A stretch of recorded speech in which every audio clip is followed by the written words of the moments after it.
안녕하세요. 공부 휴식 중본 채널 타스입니다. 이번 영상의 주제는 1회독 방법입니다. 저는 세무사 시험은 10회독, 공인중개사 시험은 5회독 공부법으로 합격했습니다. 대부분 과목은 문제집을 회독 대상으로 삼았고, 문제집이란 건 제가 선택한 강사의 예상 문제집을 했습니다.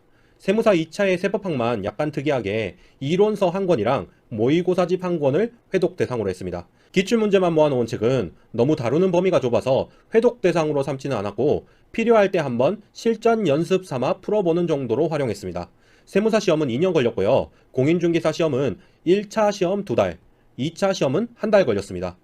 1회독 방법을 정했으면 그걸 10번 반복하면 10회독, 5번 반복하면 5회독인데요. 사람마다 1회독의 의미를 다르게 이야기하시더라고요. 그래서 제가 실천한 1회독이 무엇이며 여기에 대해 자주 물어보시는 질문에 대해서도 정리해 보겠습니다. 일단 객관식 말문제 1회독인데요. 이건 세무사 시험과 공인중개사 시험이 동일합니다. 말문제는 풀고 설명할 수 있게 외우면 1회독입니다.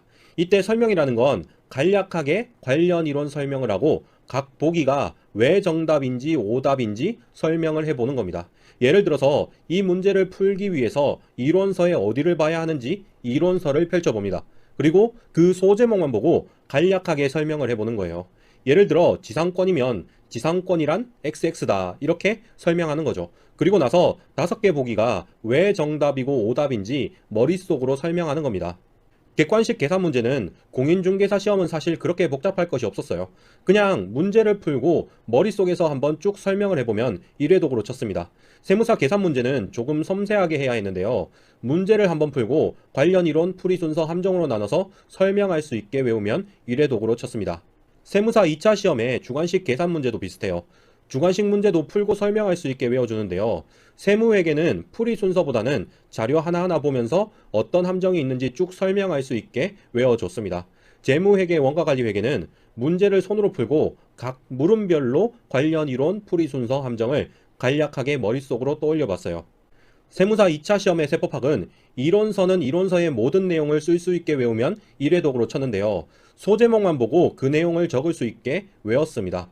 꼭 손으로 적는 건 아니고 키워드만 백지에 적고 머릿속에서 문장을 완성해 봤어요.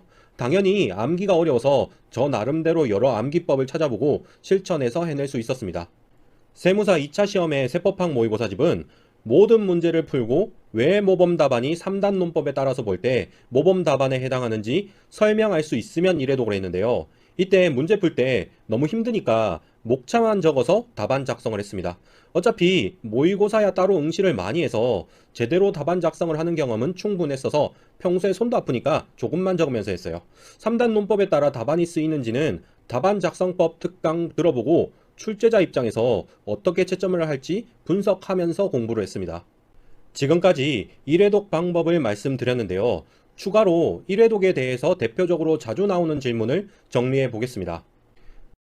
1회독 때 암기까지 하라고 하셨는데요. 다음 회독 때도 설명할 수 있게 외워야 할까요? 당연히 매 회독마다 외워야 합니다. 제대로 외운 상태인지 확인하는 작업을 한다는 게 더 정확할 것 같네요. 머릿속으로 설명해보고 안 되면 다시 외우는 겁니다. 처음에는 그냥 눈으로 읽다가 나중에 외우면 안 될까요? 그렇게 하셔도 됩니다. 근데 눈으로 읽는 건 회독수로 치지 않았으면 좋겠어요. 만약 이번에 3회독을 했으면 1회독을 했을 때보다는 실력이 늘어야 해요. 그런데 눈으로 3번 보나 한 번 보나 솔직히 실력이 그렇게 많이 늘진 않더라고요. 그리고 익숙해지면 외워진다고 생각하시는 분들이 많은데요. 제 개념으로는 익숙해지면 외워지는 게 아니라 안다고 착각할 확률이 높아집니다. 여러분 솔직히 엔젤리너스인지 엔제리너스인지 엔제리너스 커피인지 정확한 상호명이 뭔지 모르는 분들 많잖아요. 최소 1000번 넘게 봤을 텐데 말이죠. 외우지 않고 많이 보면 익숙해지고 함정에 잘 빠지기도 쉽습니다. 이론서는 회독 대상이 아니던데 그럼 이론서는 공부 안 하나요?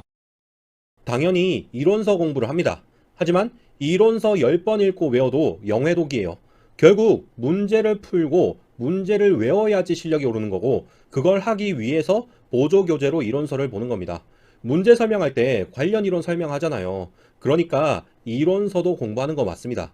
하지만 그게 메인은 아니라는 거죠. 5회독, 7회독, 10회독 다 좋습니다. 그런데 솔직히 그건 타스님이 머리가 좋은 편이어서 할 수 있었던 것 아닐까요? 보통 시간이 부족할 것 같아요. 회독이라는 건 당연히 쉽지 않습니다. 그런데 여러 권의 책이 아니라 한 권의 책을 보는 거면 확실히 가속이 금방 붙어요. 객관식 계산 문제면 한 개당 1분 이내로 풀리고 말 문제는 30초 이내로 되더라고요. 세법학 이론서는 하루나 이틀이면 전부 외울 수 있었고요. 근데 솔직히 3회독까지는 지옥 같고 그 이후에 좀 뭔가 되는 느낌이 들어요. 실시간으로 지식이 빠져나가고 있긴 한데요. 회독수가 쌓일수록 복습 속도가 빨라지고 잊어버리는 속도가 점점 늦춰지는 상태가 되더라고요. 그리고 목표가 있으면 그걸 단기간에 해내기 위해 온갖 수단을 강구하게 되더라고요. 공부 시간도 늘려보고 공부 속도를 높이는 스킬도 찾아보고 말이죠. 세무사 메이커도 공부 요령을 따로 적어놨는데요. 꼭 그 방법이 아니더라도 회독수를 빨리 채우기 위한 요령을 찾아보는 노력은 필요합니다. 이상으로 영상을 마치겠습니다. 이번 영상도 회원용 확장판이 있는데요. 확장판에는 지금 내용에 더해서 제가 단기간에 회독수를 높이는데 가장 효과가 좋았던 꼼수를 하나 알려드리겠습니다. 시청해주셔서 감사하고 우리 예비 합격자 여러분 모두 단기 합격하시기 바랍니다.